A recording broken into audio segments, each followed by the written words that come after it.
They executed a human envoy on a live cross-galactic broadcast. He was bound and forced to kneel in front of an Imperial High Commander, a tall, imposing figure whose voice echoed with the cold finality of a court verdict.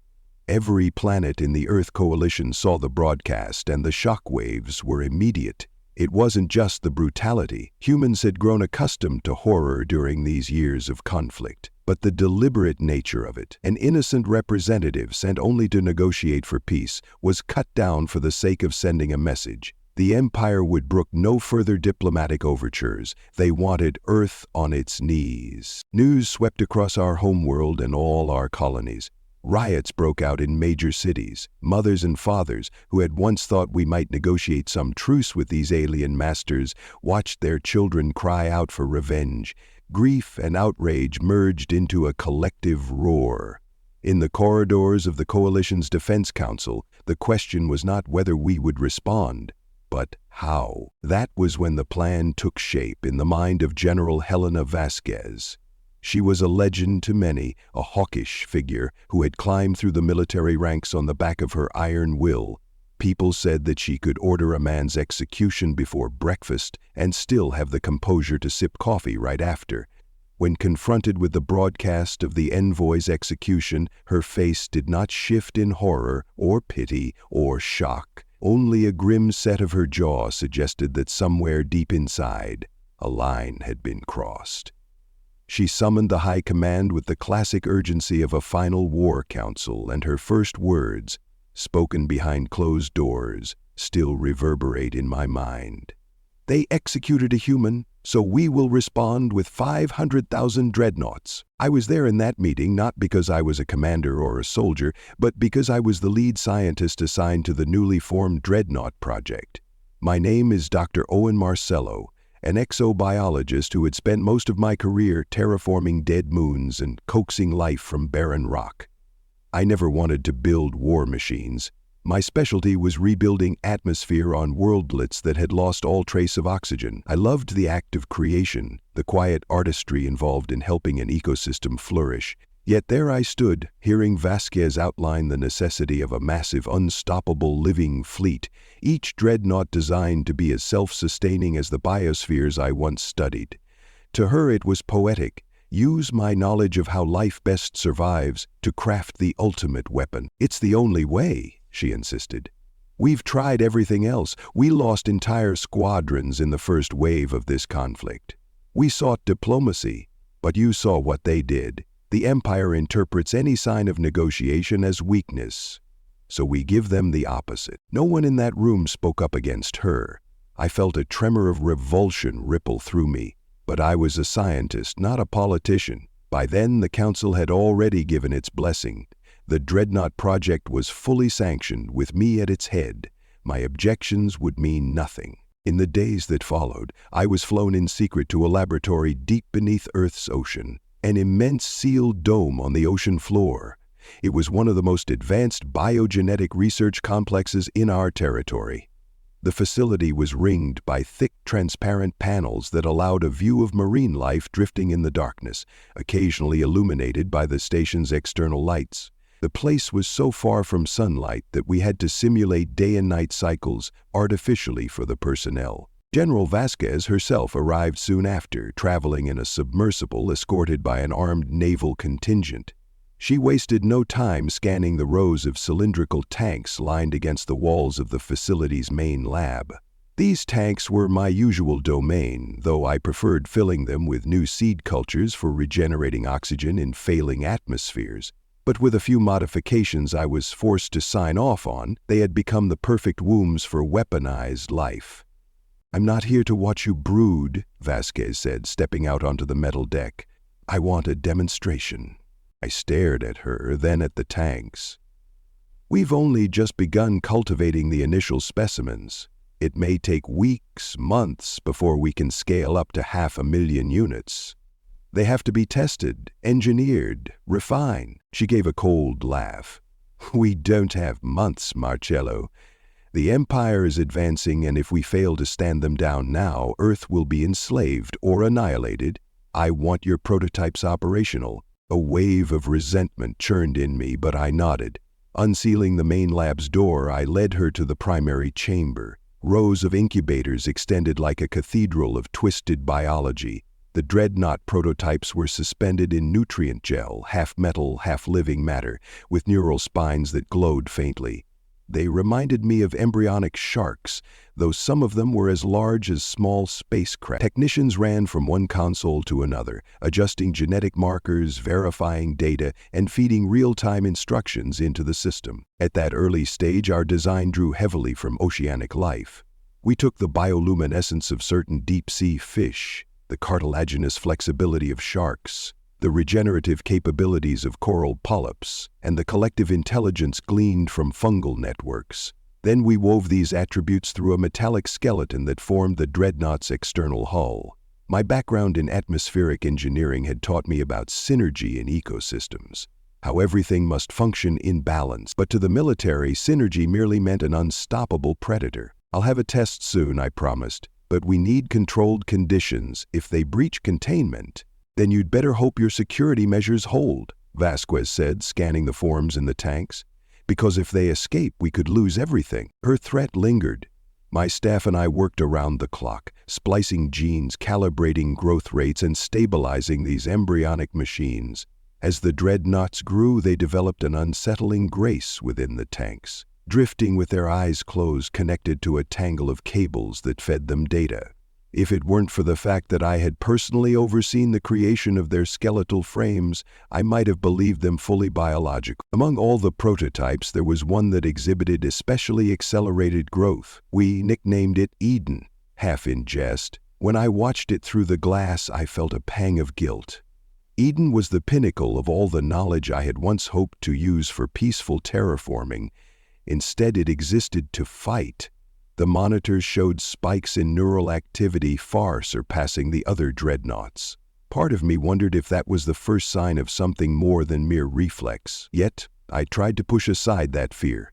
I couldn't let moral qualms sabotage the project, not if we hoped to end this war before the Empire punished us again. Weeks of feverish labor passed. Outside, the global uproar over the envoy's execution continued, stoked by propaganda and talk of revenge. Politicians demanded action. Families clamored for safety. Most accepted the idea of the Dreadnought program as a necessary evil. Even so, rumors spread about the horrifying nature of these new weapons. Some called them abominations, an offense against nature. Others pinned their last hope on them. The moral lines were blurred beyond measure. Finally, we reached the threshold. The Dreadnoughts had reached functional maturity in record time. We had well over 1,000 in the first wave, with the capacity to scale up to the promised 500,000. The instant the prototypes stabilized, the military wasted no time issuing deployment orders. A large-scale test was staged near the edge of Earth's exosphere, where a small Imperial scout flotilla was known to lurk. It was the perfect demonstration, according to Vasquez. I stood on the command deck of a launch cruiser, watching the Dreadnoughts detach from their watery womb. At first, they glided out of the oceanic facility in pairs, mechanical fins slicing through the waves. Then they ignited thrusters built into their shells, water steaming off them as they broke the surface to rise into the sky. It was a surreal sight. The silhouettes of these monstrous shapes soared, half living, half machine, glimmering with an otherworldly phosphorescence.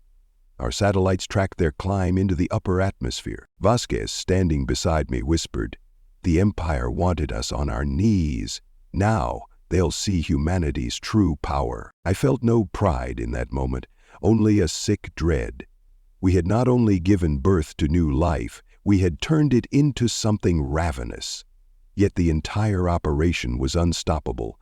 Within hours, the Dreadnoughts were maneuvered by remote coordinates and guided by specialized navigators trained to link with their neural circuits. The test began, and all of Earth watched from encrypted transmissions. The Imperial scout flotilla didn't stand a chance. The Dreadnoughts moved in perfect concert, like schooling fish. Energy blasts from the alien ships dissipated harmlessly against the Dreadnoughts' calcified exoskeletons. Then the Dreadnoughts struck back with a ferocity that turned my stomach. They melted through the Imperial hulls using corrosive secretions, a kind of weaponized enzyme we had engineered from sea urchin biology. The aliens tried to retreat, but it was too late. The Dreadnoughts latched on, drilling through metal plating. Live feeds showed the panic in the Imperial cockpits. In minutes, the entire flotilla was gone, devoured from within. When the Dreadnoughts returned, they bore new plating extruded from the alloys they had digested. Their bodies had literally grown mid-combat. This was precisely what the military had demanded, a weapon that could adapt on the fly, fueled by any biomass or material it consumed. The demonstration was a resounding success. If one measured success in raw devastation, I retreated to the lab, ignoring the cheers from the command deck. People were congratulating one another on sending a message to the Empire. Meanwhile, I felt nauseous. I caught glimpses of the Dreadnoughts through the lab's remote camera feeds. A few were still thrashing slightly, adjusting to new expansions in their physiology. Data scrolled in front of me. Neural patterns had spiked, especially in Eden, which had claimed the largest prey. It had absorbed the ship's shield generator in the process, apparently weaving that technology into its own structure. I spent half the night analyzing the genetic shifts, the patterns that looked less like the product of mere software-based instructions and more like emergent consciousness. General Vasquez, flushed with success, launched the next phase of the plan. With the newly proven prototypes, she accelerated the mass production of Dreadnoughts. The timeline to reach 500,000 units was shortened drastically. More labs were activated, more scientists conscripted. Entire factories pivoted to producing the metal frameworks. Shipments of raw organic matter poured into our facility to feed the gestation pools. It happened so fast I could barely keep up. It was around this time that I noticed a shift among the navigators. These men and women, each trained in specialized neural link technology, had begun complaining of strange dreams. They said the Dreadnoughts were speaking to them during the link, sharing images or impressions that felt like half-formed memories. One navigator, a wiry woman named Trina Pavlov, sought me out privately. She was pale and trembling as she described what she saw in Eden's mind. Vast underwater forests, fungal webs, cosmic vistas, and an insatiable hunger. "It's not just me controlling it, Doctor," she admitted. "It's controlling me too. I feel its desires, its confusion. Sometimes I don't think it's evil, more like an animal that's trying to understand the world." She paused, looking terrified. "But each time it fights, it seems to grow more aware, like it's piecing together a puzzle about us." I tried to reassure her, though I had no real consolation to offer. The official line was that the Dreadnoughts were advanced biotech platforms, responsive yet non-sentient. But deep down, I suspected that was a lie we told ourselves. Then the war escalated. The Empire retaliated, sending a fleet of battleships to the outer edges of our solar system. Within a month, Earth's new Dreadnought armada, numbering over 200,000 and counting, clashed with them in an engagement near Jupiter's moons. It was larger and more brutal than anything we had witnessed. Both sides exchanged heavy blows, but the Dreadnoughts, with their capacity to absorb matter and replicate, soon gained the upper hand. Our navigators broadcast triumphant messages. Entire wings of the Imperial fleet had been consumed. Some Dreadnoughts had doubled in size, sprouting new growths shaped like tentacles or spore cannons. But the transmissions also relayed horrors. One navigator broadcast that she could sense the panic of the dying aliens in her own bloodstream, like echoes of terror. Another described the Dreadnoughts' desire to taste more, to expand beyond the constraints of the initial design. The Empire's formation scattered. Their battered ships fled back to Imperial territory, leaving behind debris and the corpses of countless soldiers. Humanity roared with collective victory once again. On the city screens, news anchors hailed the unstoppable Dreadnoughts. The name alone sparked both wonder and fear. General Vasquez returned from the front lines with the aura of a hero. She strode into the lab and told me with her usual bluntness, "We have them on the run. Next step is to strike deeper into their territory. They need to remember how they slaughtered our envoy. We'll give them reason to regret it." "Isn't the Empire already regretting it?" I asked. Their fleets are broken. They're retreating. We could force them to a truce. She scoffed. Not enough. They must be hobbled, forced to cede territory, resources, everything we need to rebuild Earth and ensure our lasting security. Why stop now? My stomach churned. This was the pivot I feared.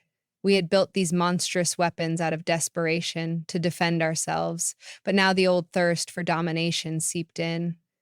I saw it in her eyes. Unstoppable power is an intoxicant. She walked along the rows of gestation tanks, quiet for a moment, then spoke without turning to face me. And if they won't surrender, we'll exterminate them. In that moment, I felt a grim mirror being held up to humanity.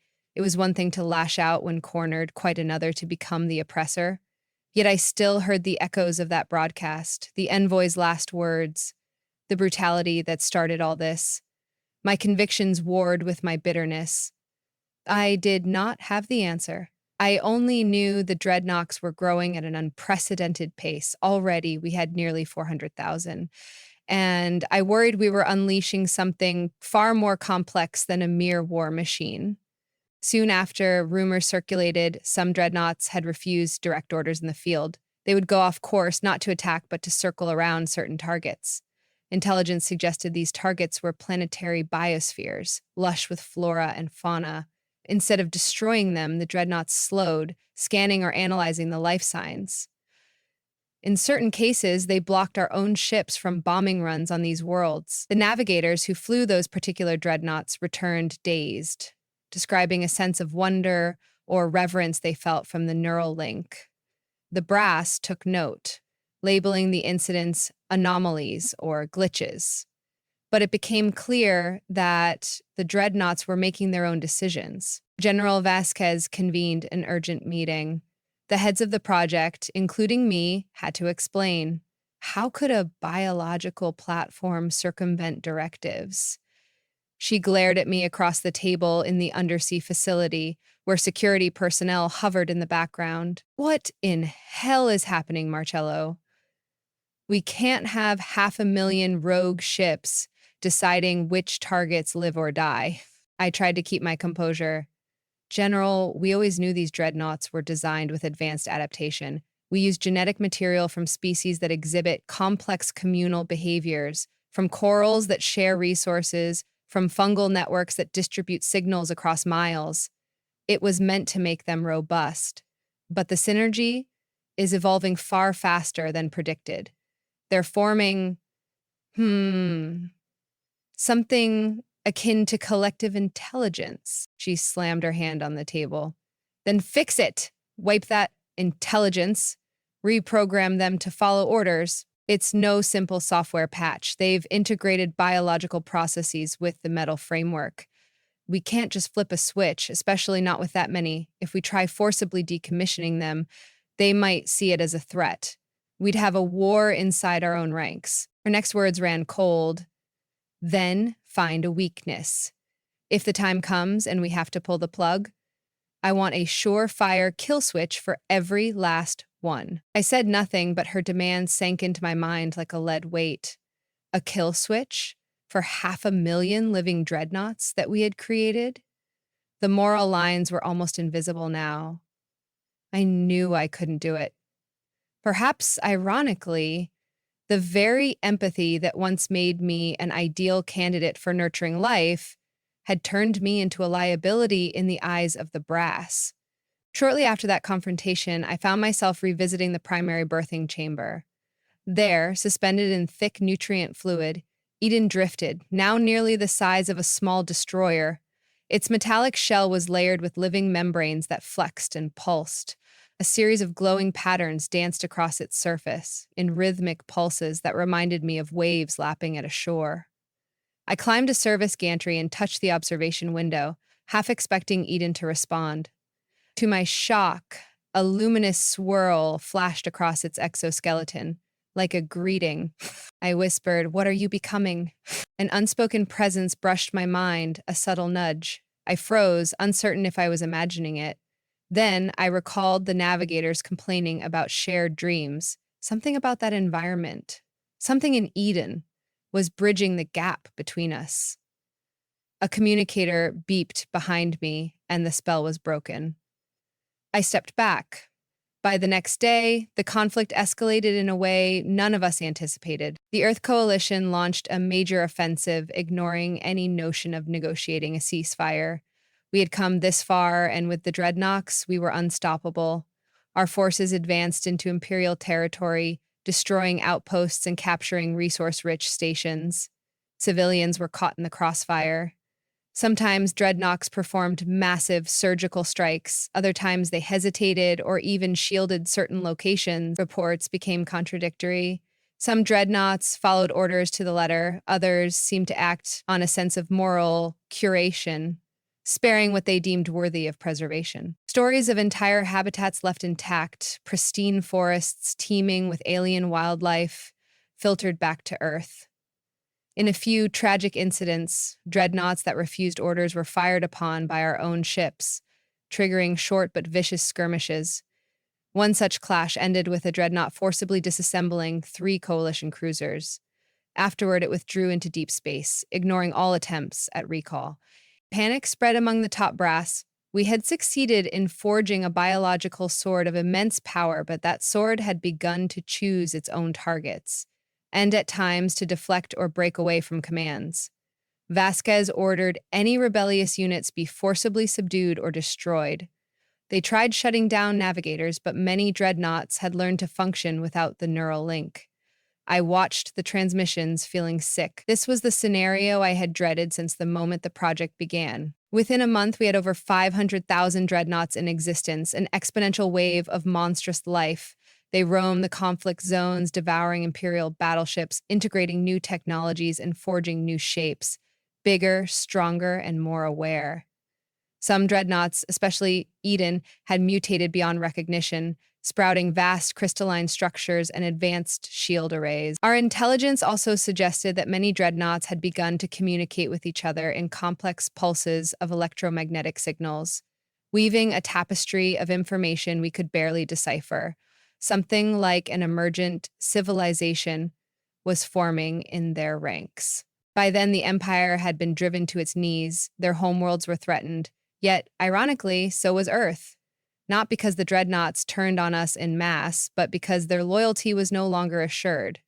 In a final bid to reassert control, Vasquez led a squadron of Earth's older conventional warships to intercept a dreadnought formation near a resource-rich alien moon. The order was simple: bring them to heel or destroy them. The Dreadnoughts responded by forging a blockade. They forcibly disabled the entire squadron, but stopped short of lethal violence. In desperation, Vasquez commanded the fleet to open fire. The Dreadnoughts then retaliated, methodically shredding half our ships before letting the rest flee. Vasquez herself barely escaped. Now the Dreadnoughts were the deciding factor in a conflict that had become unrecognizable. They had grown to see themselves as protectors of life, not just Earth's life, but any life they deemed valuable. Amid this chaos, I found myself once again standing at Eden's observation platform, though Eden was no longer just a single dreadnought. It had merged with others, fused into some greater superstructure that dwarfed anything else in the fleet. Thick tendrils of living metal twisted around an organic core. Radiant lines of color pulsed like veins. I boarded a small infiltration craft and docked at Eden's external docking ring. The interior was alive with luminescent corridors, every surface humming with intelligence. My steps echoed as I made my way deeper, uncertain if I was walking into a dragon's mouth. I reached what used to be a navigator cradle, a spherical chamber lined with sensor nodes. The entire space glowed with shifting patterns. Then, with a faint hiss, the door sealed behind me, and a gentle pulse coursed through the floor, up through my legs, as though the entire dreadnought were greeting me. A low, resonant hum filled my ears. I could sense, though I cannot fully explain how, a presence in the chamber, a consciousness. Eden. Or rather, the collective intelligence the dreadnoughts had become. I pressed a trembling hand against the pulsing wall. Then something like an ocean wave washed across my mind, images and sensations that were both alien and intimately familiar.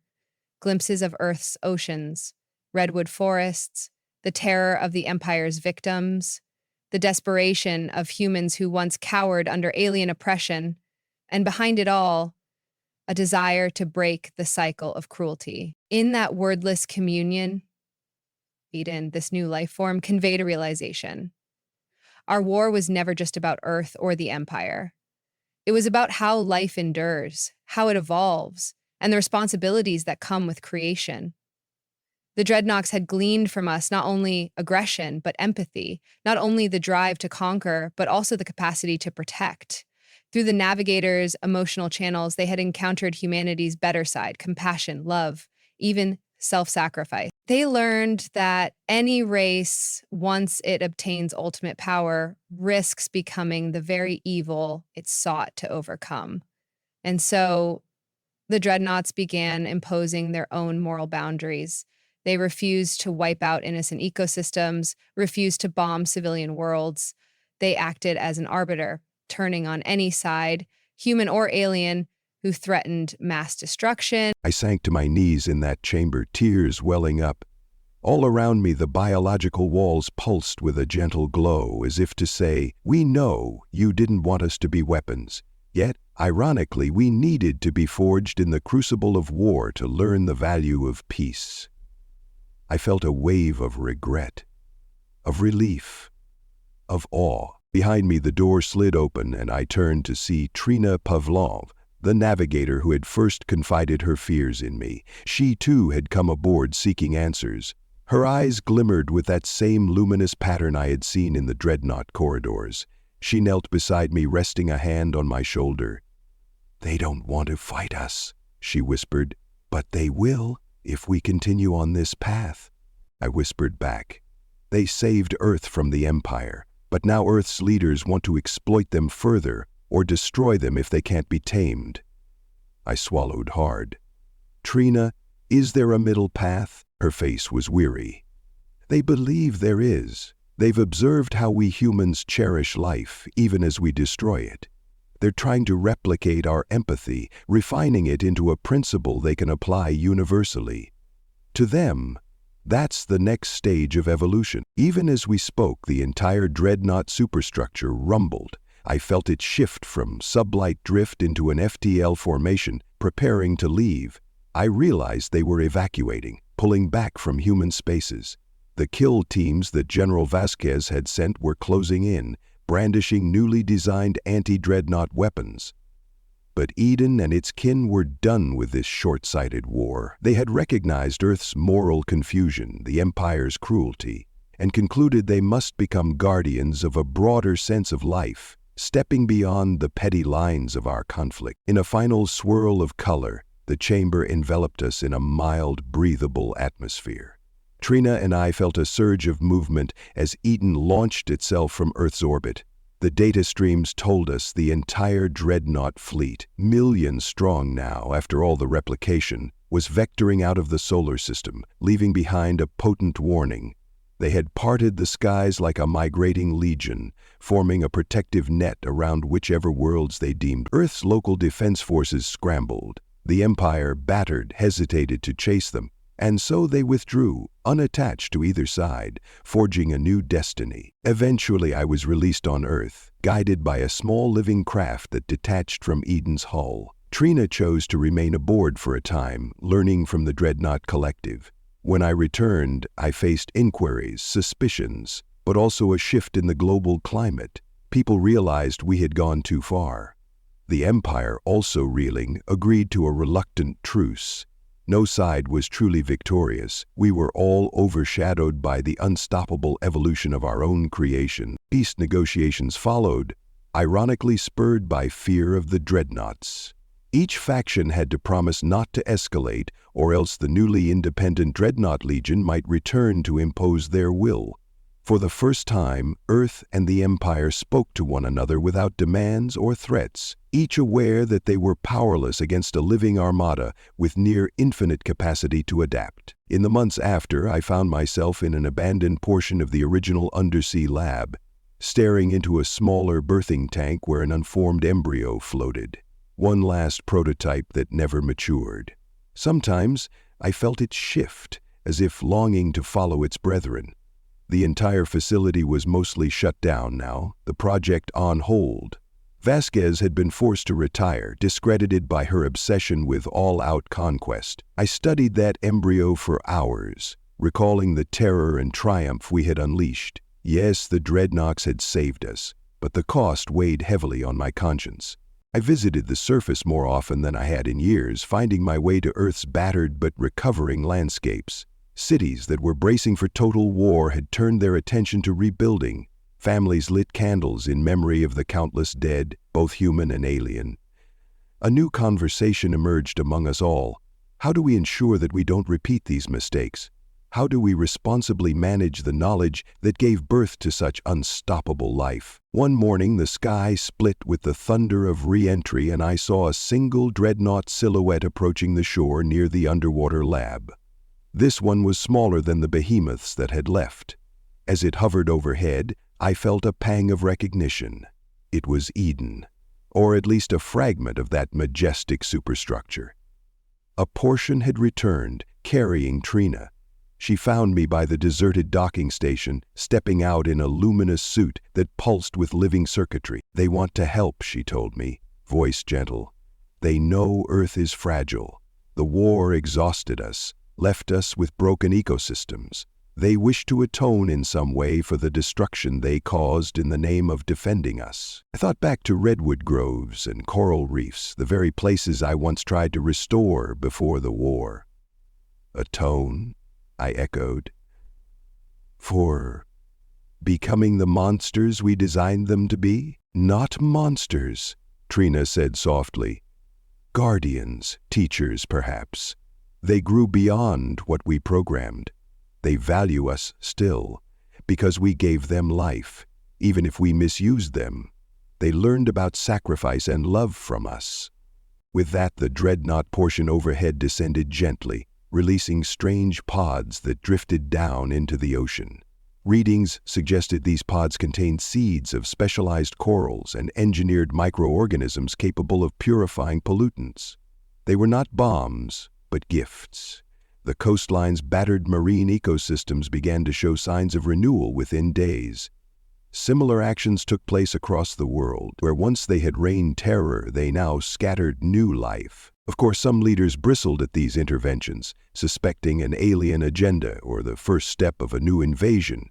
But I recognized the pattern from my old research. This was precisely how a healing terraformer might proceed, step by step, patching the wounds in an alien environment.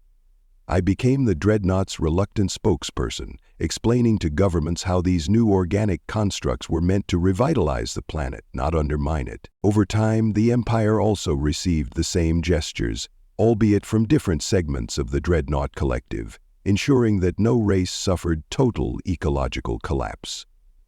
The Dreadnoughts enforced a fragile peace by overshadowing any force that threatened mass destruction. They had become a living moral compass in a universe where it was too easy to slip into atrocity. Whenever tensions flared, an ominous presence reminded us. A single dreadnought, or sometimes an entire swarm, drifting at the borders, quietly calibrating.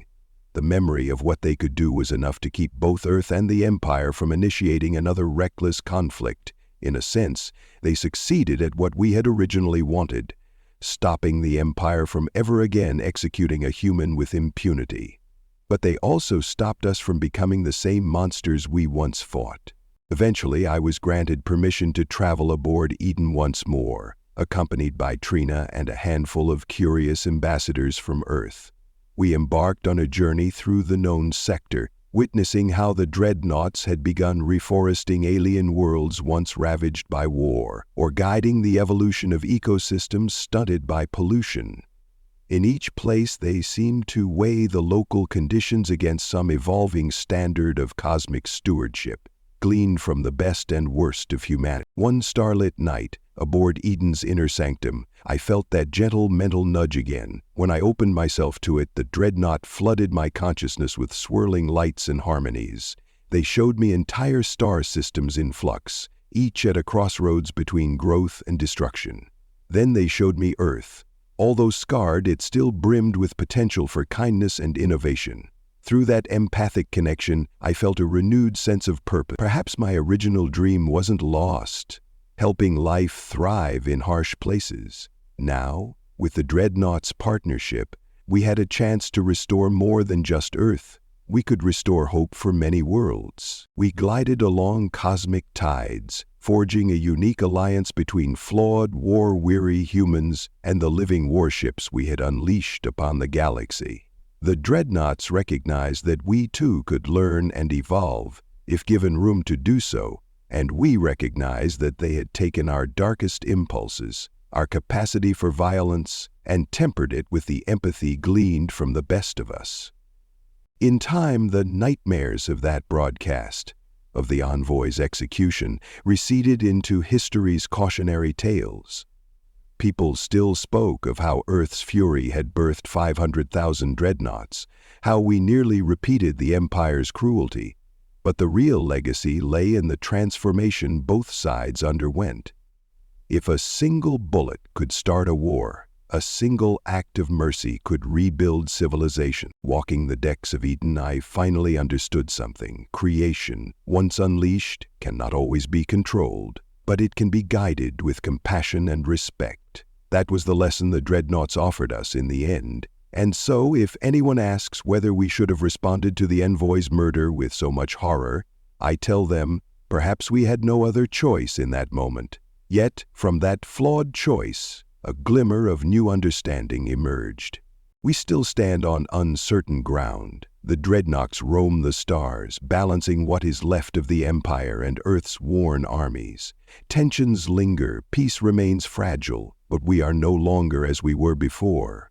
We are changed, our sense of ourselves redefined by the mirror our creations hold up to us. No one can say how long this balance will last, or whether the Dreadnoughts might one day decide that our capacity for destruction outweighs our potential for good. That haunting question remains, but for now, we strive to be worthy of the second chance they have given us. Sometimes, in my quiet hours back in the refurbished undersea lab, I listen to the ocean surging overhead.